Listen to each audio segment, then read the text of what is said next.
অভ্যুত্থানের সকল শক্তিকে ঐক্যবদ্ধ থাকতে হবে। এই গণ অভ্যুত্থানে আমাদের অংশীজনেরা মজলুম রাজকে উৎফুল্ল অহংকারী হয়ে জালিম হয়ে উঠছে।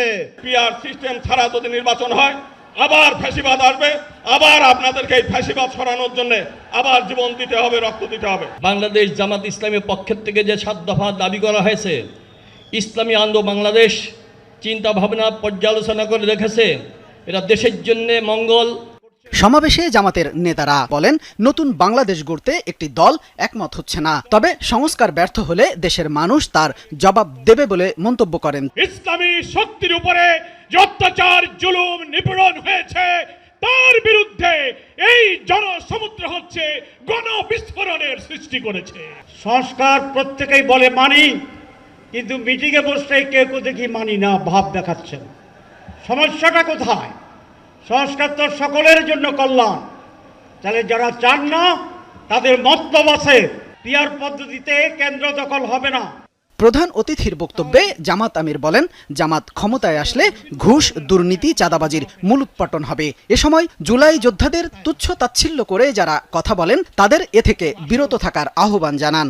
যাদের ত্যাগের বিনিময়ে আল্লাহ তাআলার এই নিয়ামত পাওয়া, তাদেরকে যেন অবজ্ঞা এবং অবহেলা না করি। শিশু বলে তাদেরকে যেন তুচ্ছ তাচ্ছিল্য না করি। অহংকার বলে অন্য দলকে যেন তুচ্ছ তাচ্ছিল্য না করি। অরাজনৈতিক ভাষায় আমরা যেন কথা না বলি। বক্তব্যের এক পর্যায়ে অসুস্থ হয়ে পড়েন জামাত আমির ডাক্তার শফিকুর রহমান।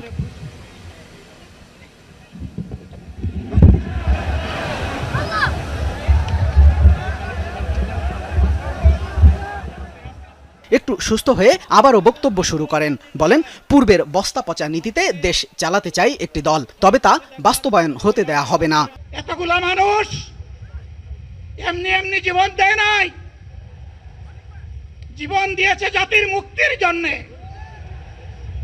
যদি বস্তা পোতা পুরানা সব কিছুই টিকে থাকবে, তাহলে কেন তারা জীবন দিয়েছিল? যারা ওই বস্তা পচা ব্যবস্থাপনায় বাংলাদেশকে আবার করতে চান। ফ্যাসিবাদ